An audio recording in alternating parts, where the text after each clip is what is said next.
Way off the bridge. Good fish too.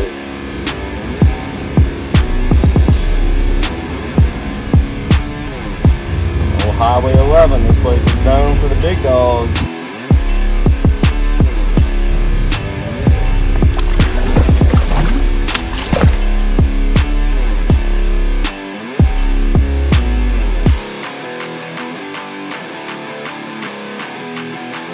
Oh, Red Daddy.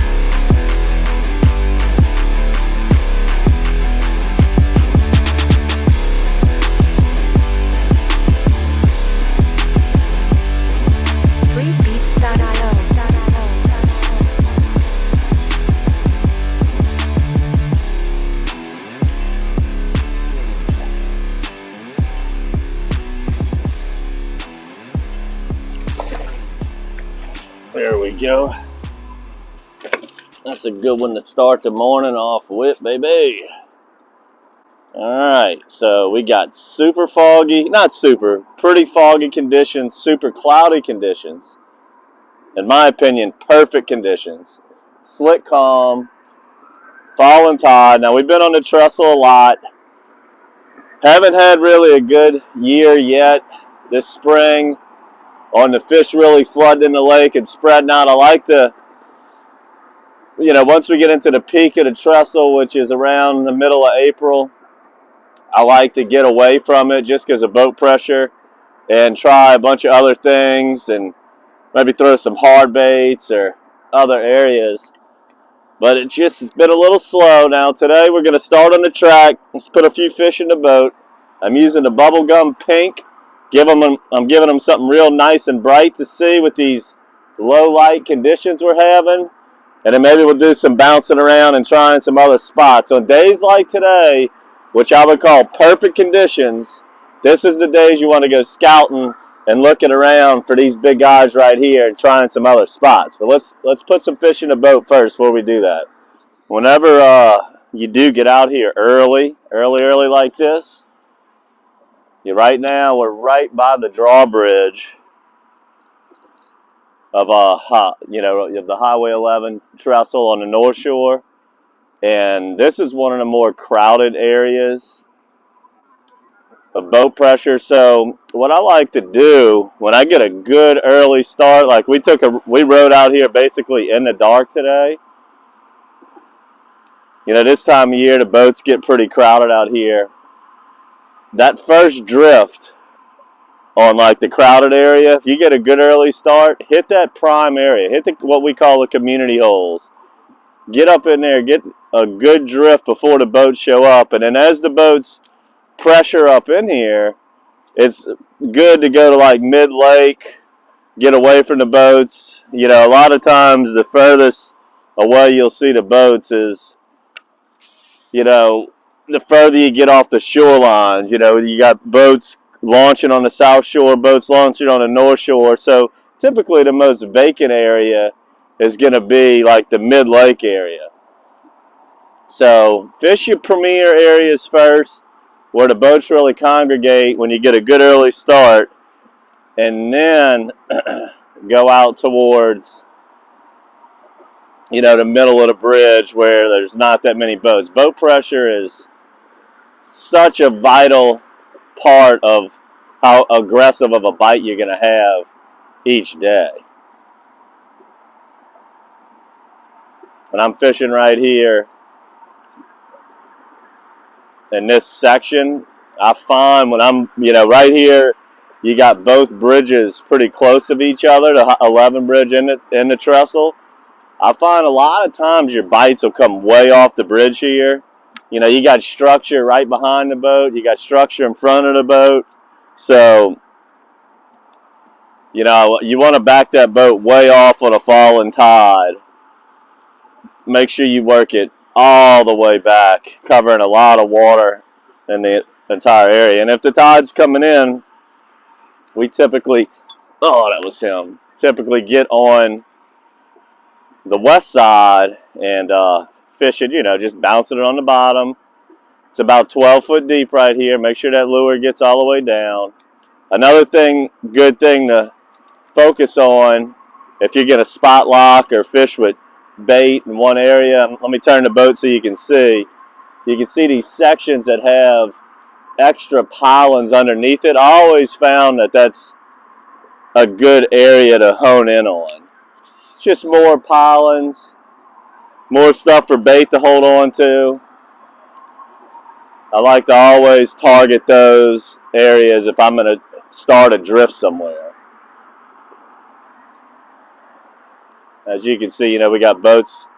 Got a boat pulled up to our left. Got one on across the bridge to our right. It's only going to be a matter of time where this is going to just get too congested, and those fish can feel the boat pressure out here.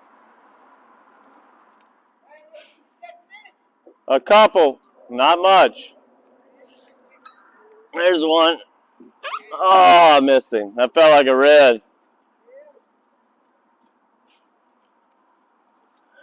Got the drawbridge guy asking if I'm catching it. As soon as he asks that, I get tattooed. I don't think that was a trout. That fish had a lot of weight to it. I got it. I mean, he dismantled that pink champagne. Throw back in there. See if I can get him again, but I don't know. Pretty confident he felt the hook there. Almost got to put on a little show for him, and fish came unbuttoned as soon as I set the hook on him. We catching some, but nothing crazy. All right, had a few bites on that pass, but as you can see, these boats are starting to block us in. They got 4 or 5 of them right here now. So instead of making another drift and a mix of them boats, let's go maybe on the other side of the draw, see if there aren't any boats around. Make another what I call a clean drift when you don't have boats on top of you.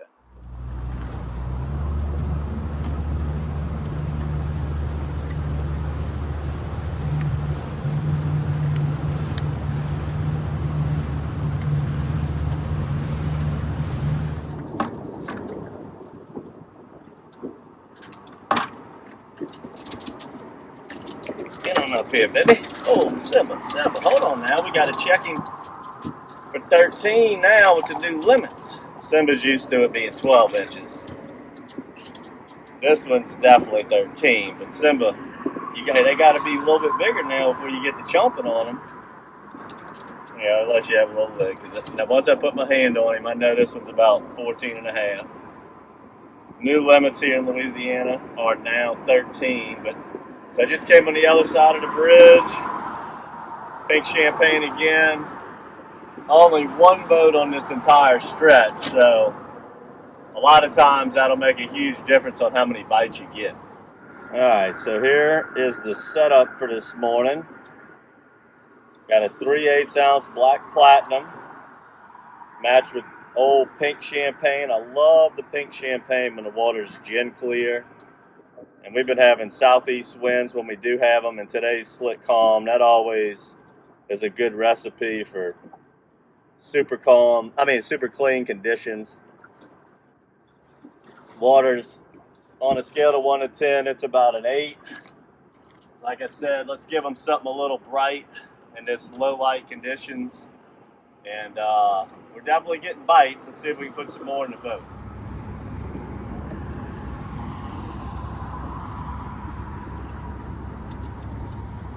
Right under the boat. Right under the boat. Good fish too.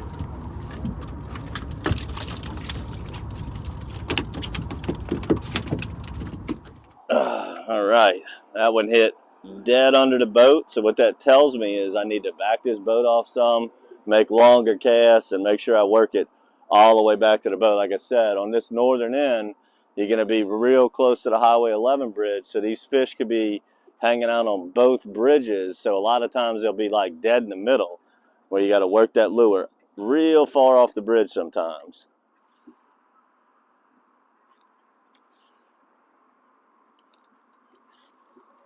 Again, way off the bridge. Way off. Oh, this is now a new Louisiana throwback. Hold on, Simba. That one's got to go back, bud. A year ago, that might have stayed. Now they go back. But again, same pattern. Way, way, way off the bridge. I'm casting with all my force just to get it up to the pilings. And I'm staying consistent on bringing that lure all the way back to the boat, just in case some of these bites are, 20, 40, 50 yards off the bridge, which does happen down here.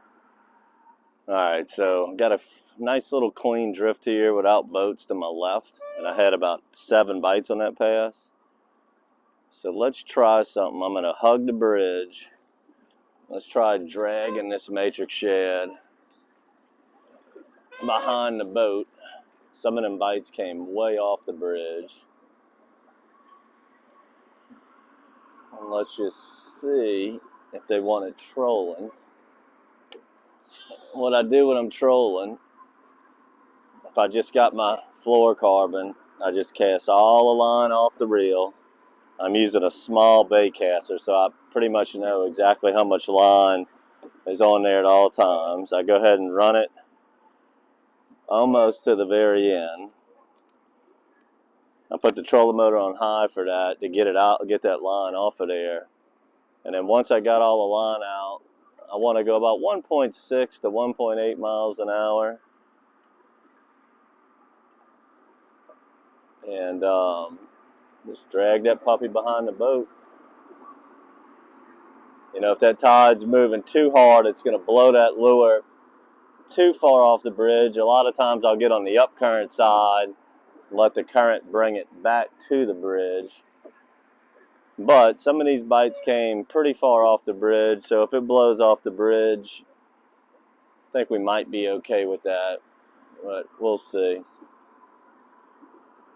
Nevertheless, I want to get back up towards the draw and make one more drift before any more boats get up in this region, as that was a pretty good drift I just had.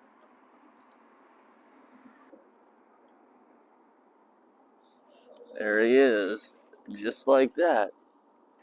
You just feel like, it almost feels like you got snagged. You going 1.52 miles an hour with the trolling motor. You could use the big engine if it goes slow enough. And then something just stops it. Sometimes it is a snag, but you'll know immediately. Snags don't move. This is the problem with the trolling, is it's very easy to lose them because you got to reel them in from such a far distance. And I like to go just nice and slow so you don't tear them lips. And let's see what we got here, pups. Another nice little trout. Trolling that pink champagne behind the boat. Just like that.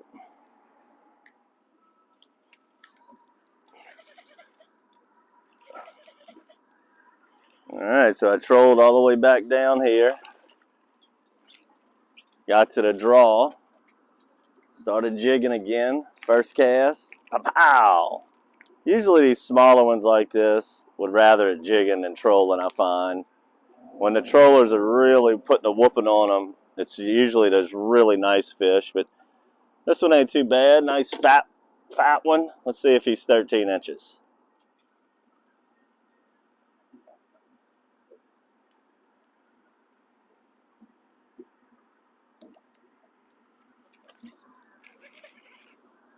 Here's another speckled trout, pups. I got a jumper. We got a jumper. Hold up, Simba.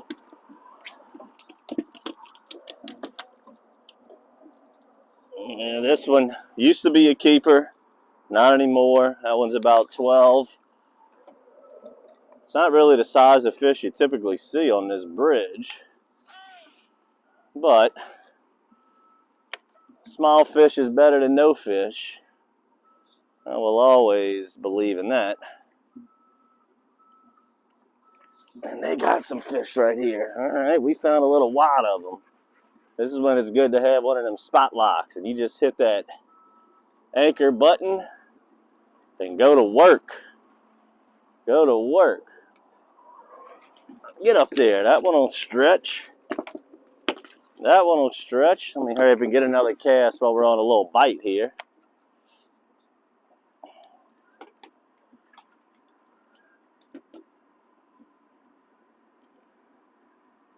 On a little bite here. Oh, he tapped it. He tap, tap, tap-a-roo. Tap, tap, tap-a-roo. Come on. Tap it again. Tap it again.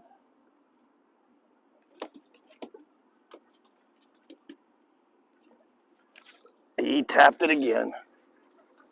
You get that bite and you miss them, just let that lure go back to the bottom. There's a good one. He threw my pink champagne off. And we on a wad of them right here. Boom.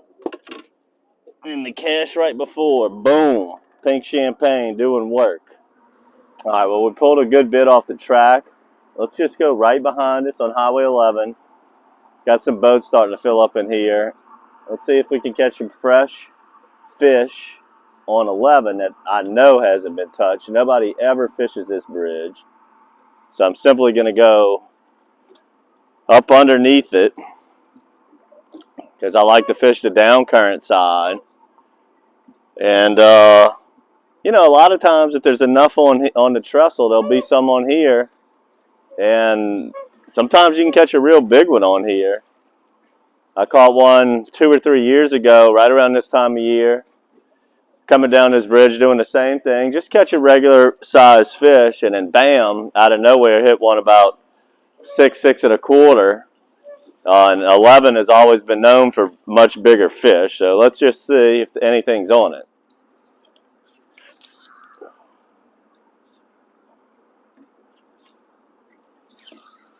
Okay.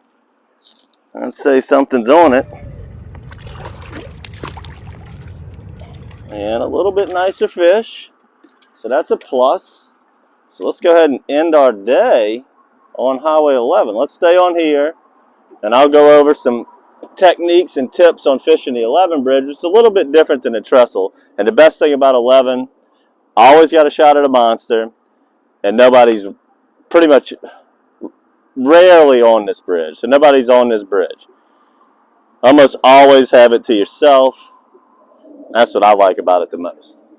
All right, so when you are fishing 11, I like to throw it up underneath it, unlike the trestle. I've done this, went over this many times in DockSide TV episodes, and I like to graze them polens, come right down the poles.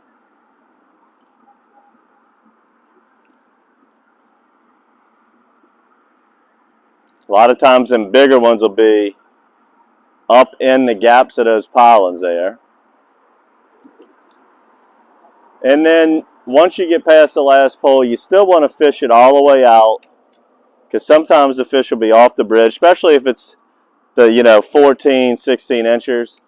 They'll be off the bridge, and that's more like when you pattern them like that, you can fish the bridge just like the trestle by simply throwing at it and not necessarily up underneath it.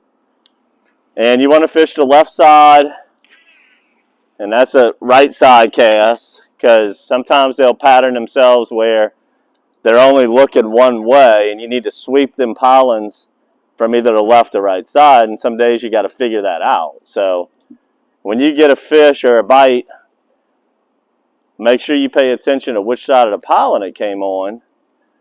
And if it happens over and over, 2 or 3 fish in a row is on one side, you can just go ahead and eliminate the other side. And if you notice that all your bites are coming under the bridge, you can eliminate working it all the way out and vice versa. If your bites are coming way off the bridge, you don't have to keep throwing it underneath. So the first 2 or 3 fish will tell you pretty much everything, because what you want to do is you want to fish down this bridge as fast as you can. And once you have them fish patterned, you want to eliminate the cast angles that aren't producing.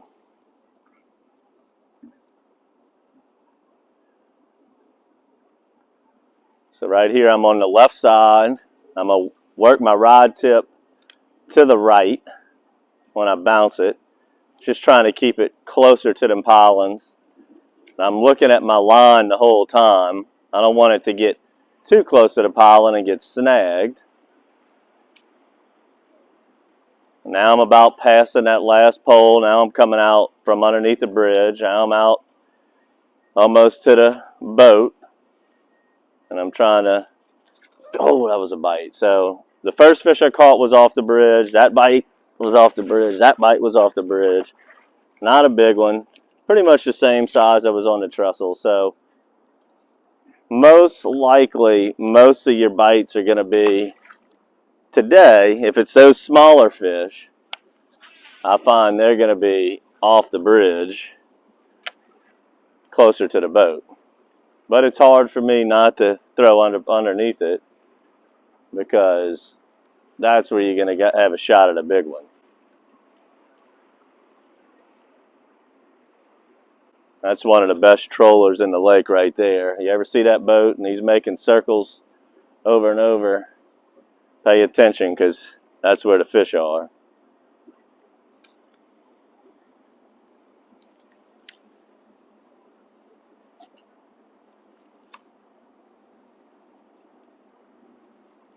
Looks like you might have one right now.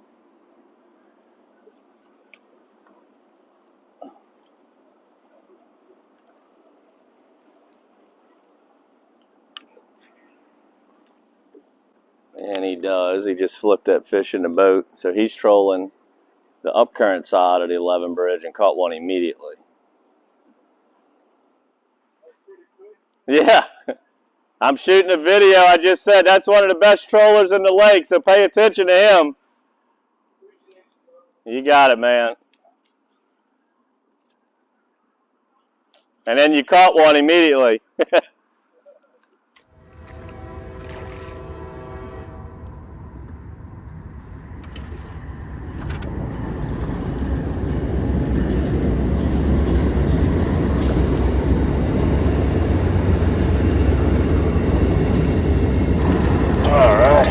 That's a good one right there, Papa. Old Highway 11. This place is known for the big dogs. Not that that's a giant, but solid, solid fish.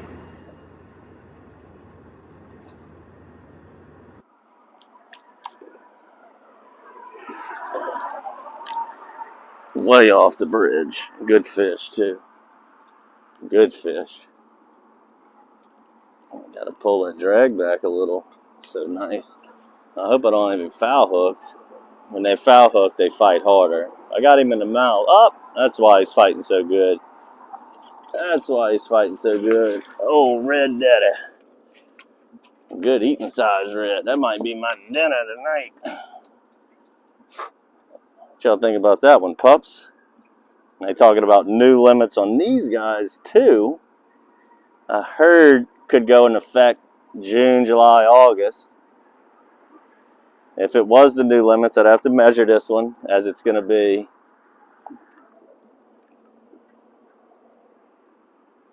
18 inches, and you can only keep 4, but I know that's a keeper right now.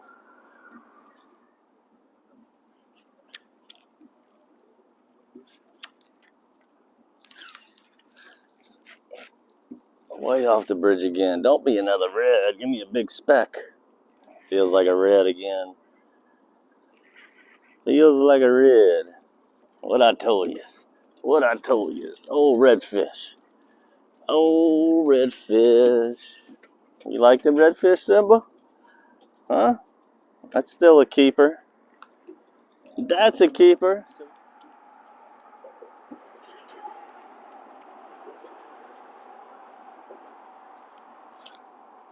There we go. I got him dialed in now. Right off the bridge. I'm throwing on the left side, working it down the poles, and then as the boat passes the poles, I'm sweeping it off the bridge, catching beauties like this right here. And that's probably the best one in the morning. And that's very common for the nicest ones that come off the Highway 11 bridge. So, Y'all check out that new Matrix shirt I'm wearing. Check that out on the website. Make sure to check out our monthly bait box. Subscribe to that. You'll be getting your hands on these pink champagne Matrix shads. Fabulous color for clean water. I like that one when it's gin clear. And today, saw that, this is a great day to start checking other things. Went ahead and put some fish in a boat on the trestles. I knew for sure they were there.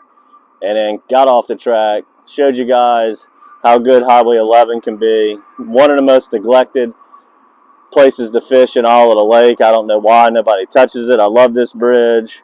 And I'm going to go ahead and close it out here. Go try some other stuff. Perfect day to scout areas and see what all's going on out here in the lake. Slick, calm, nice falling tide. Hope you enjoyed this episode, guys. Subscribe to the YouTube channel. Get out here, get your hands on some Matrix shads, and have some fun like we did this morning. Till next time, guys, good fishing.